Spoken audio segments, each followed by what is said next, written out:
Tuhan bersamamu dan bersama rohmu. Inilah Injil suci menurut Markus. Dimuliakanlah Tuhan. Pada suatu hari, serombongan orang Farisi dan beberapa ahli Taurat dari Yerusalem datang menemui Yesus. Mereka melihat beberapa murid Yesus makan dengan tangan najis, yaitu dengan tangan yang tidak dibasuh. Sebab orang-orang Farisi seperti orang-orang Yahudi lainnya tidak makan tanpa membasuh tangan lebih dahulu, karena mereka berpegang pada adat istiadat nenek moyang. Dan kalau pulang dari pasar, mereka juga tidak makan kalau tidak lebih dahulu membersihkan dirinya.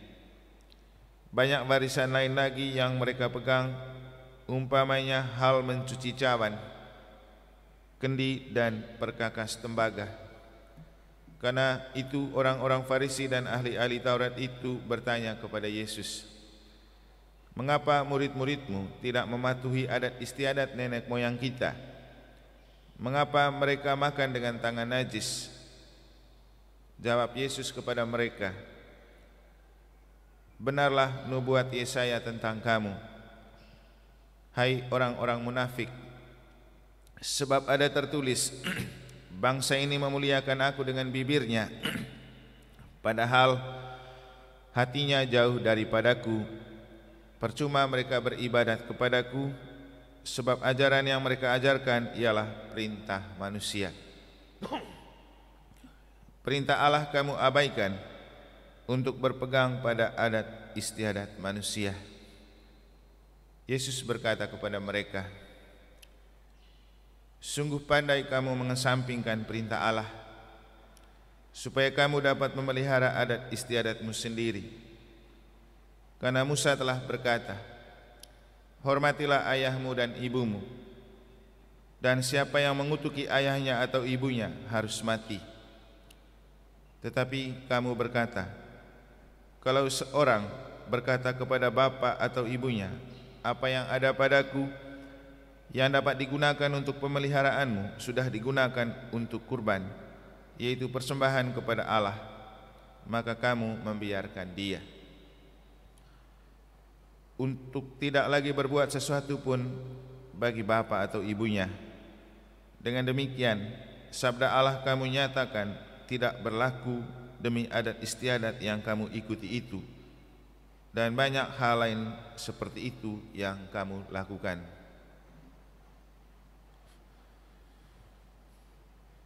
Demikianlah sabda Tuhan. Terpujilah Kristus.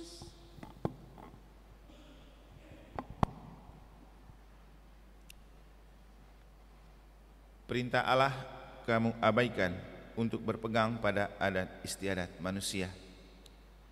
Para suster, Bapak Ibu, saudara-saudari yang saya kasihi dalam Tuhan, itu adalah sepercik dari ungkapan Yesus kepada ahli Taurat dan orang Farisi yang mempersoalkan murid-murid Yesus tidak hidup sesuai dengan adat istiadat Yahudi. Tentu bukan karena Yesus dan murid-muridnya tidak menghargai adat istiadat, tetapi Yesus mau menempatkan pribadi manusia lebih dari segala macam aturan manusia. Karena adat istiadat itu produk manusia, sementara manusia itu produk Allah. Yang telah kita dengar dalam bacaan pertama, bahwa Tuhan menciptakan manusia sebagai gambar dan rupanya. Berarti manusia adalah Allah yang tampak di dunia.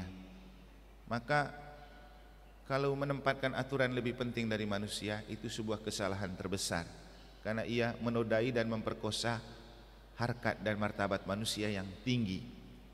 Dan memang dalam kenyataan hidup, orang lebih suka menghargai aturan manusia daripada menghargai Tuhan dan aturan Tuhan, bahkan dirinya sendiri.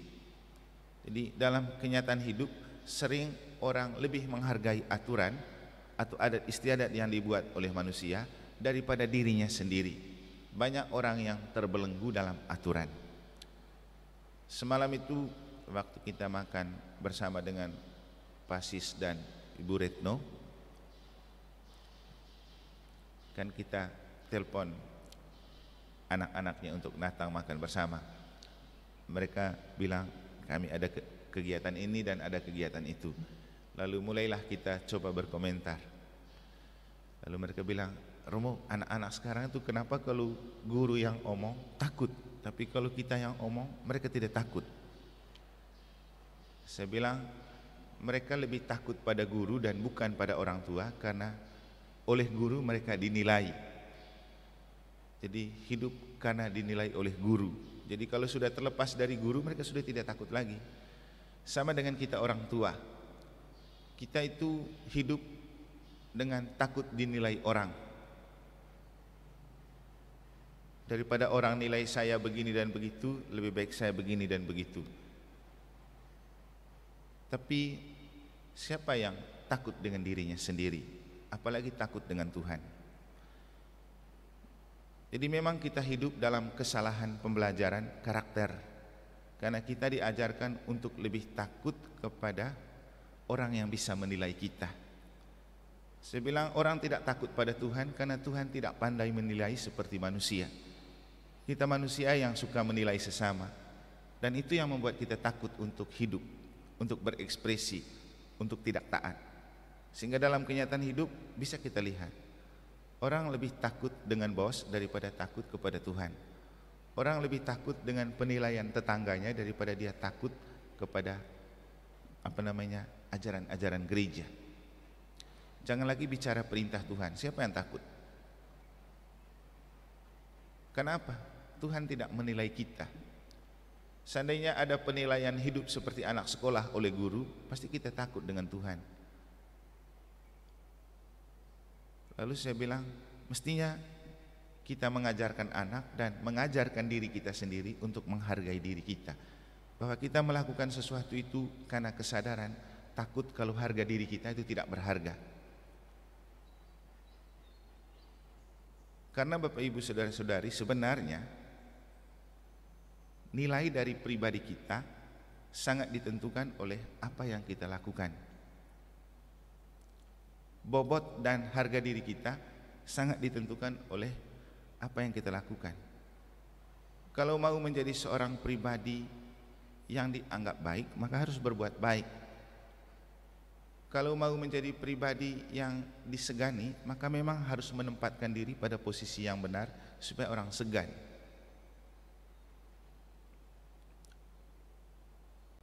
Dan kita mungkin masih ingat hari Minggu ketika Bapak Uskup bilang, bagaimana menjadi garam dan terang, menempatkan diri dengan baik dan benar. Kalau tidak, kita tidak berharga.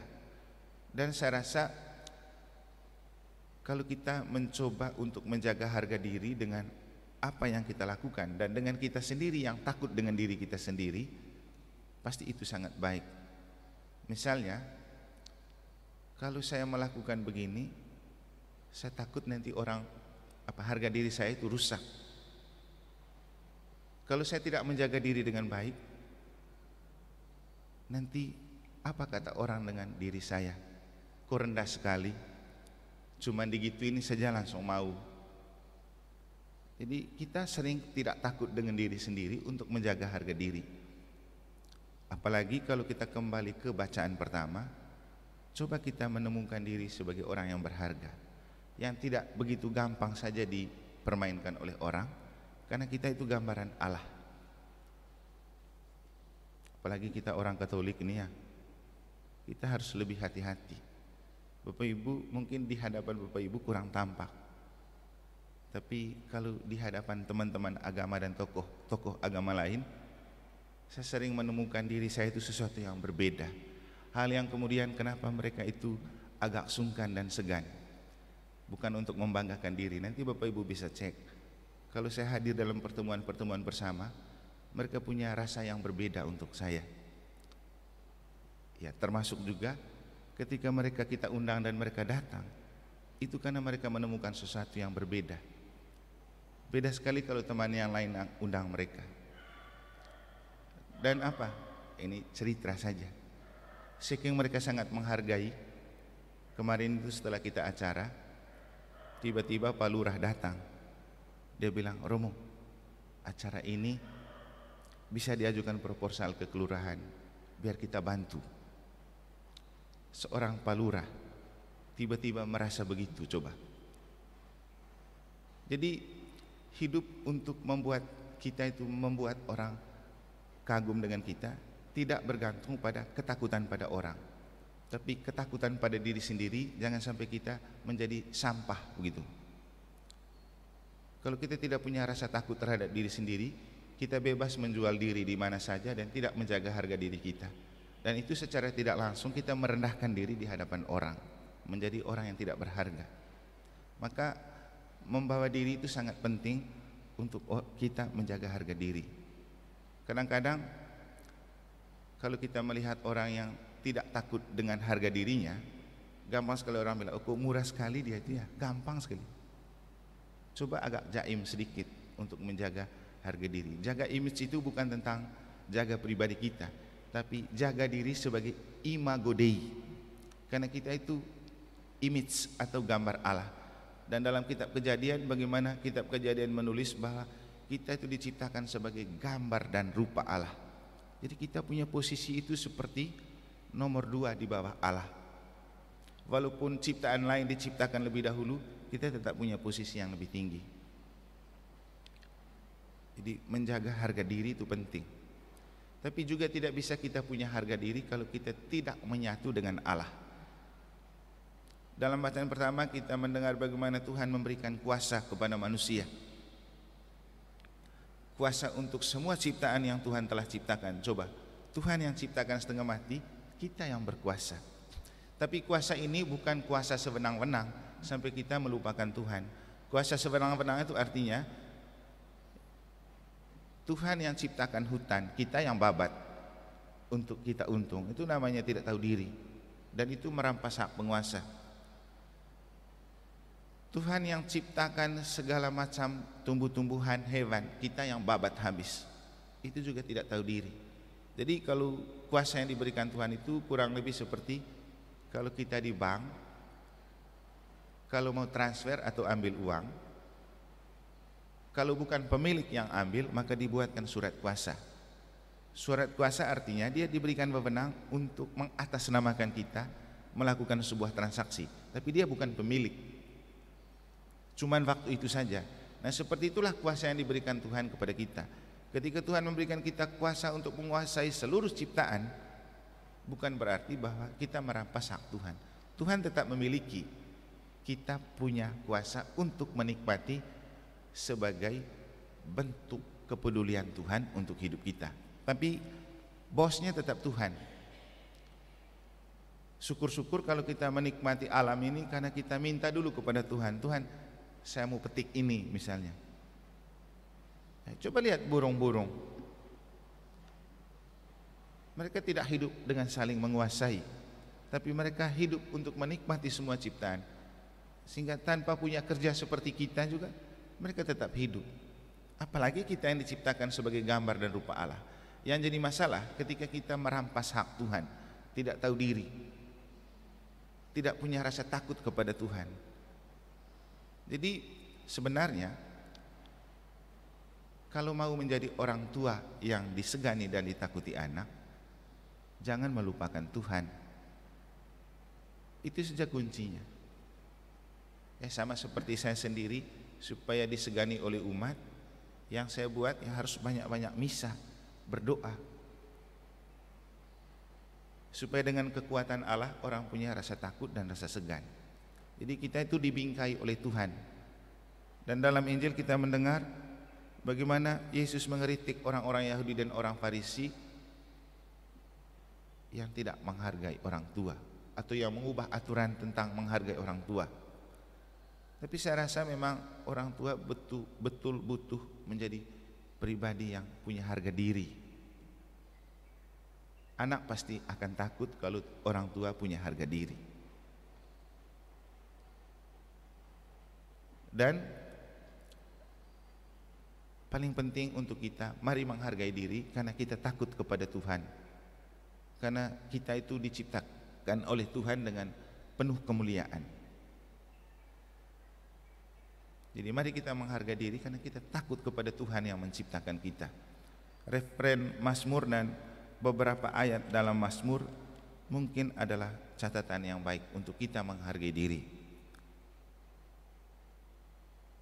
Jika aku melihat langitmu, buatan jarimu, bulan dan bintang-bintang yang kau pasang, apakah manusia sehingga engkau mengingatnya? Apakah anak manusia sehingga engkau mengindahkannya? Kau ciptakan dia hampir setara dengan Allah. Kau mahkotai dengan kemuliaan dan semarak. Kau beri dia kuasa atas buatan tanganmu. Segala-galanya telah kau tundukkan di bawah kakinya. Nah, apa yang membuat kita merasa diri berharga? Ini kata-kata ini, karena kita sangat berharga di mata Tuhan. Kenapa Tuhan menghargai kita? Karena Tuhan sangat mencintai kita. Maka cinta inilah menjadi kata kunci untuk menghargai diri. Maka kemudian dalam ajaran yang Yesus bilang, tidak ada yang lebih besar kecuali mencintai Tuhan dengan segenap hati, pikiran dan budi, dan mencintai sesama seperti diri kita sendiri. Tapi mencintai sesama seperti diri kita sendiri lalu tidak berarti bahwa kita menjual diri demi cinta. Mungkin itu penting. Mencintai sesama seperti diri kita sendiri bukan lalu berarti kita menjual diri demi cinta, karena harga diri jauh lebih tinggi daripada cinta yang kita miliki. Bapak Ibu, kita hidup di zaman di mana orang bisa menjual harga diri demi cinta, bahkan bisa menjual Tuhan demi cinta. Maka ada istilah cinta beda agama. Mari kita menyerahkan diri kita kembali kepada Tuhan, karena kita sangat berharga di mata Tuhan. Dan marilah kita menghargai diri kita sendiri, karena kita punya rasa takut kepada Tuhan yang menciptakan kita. Semoga Tuhan memberkati.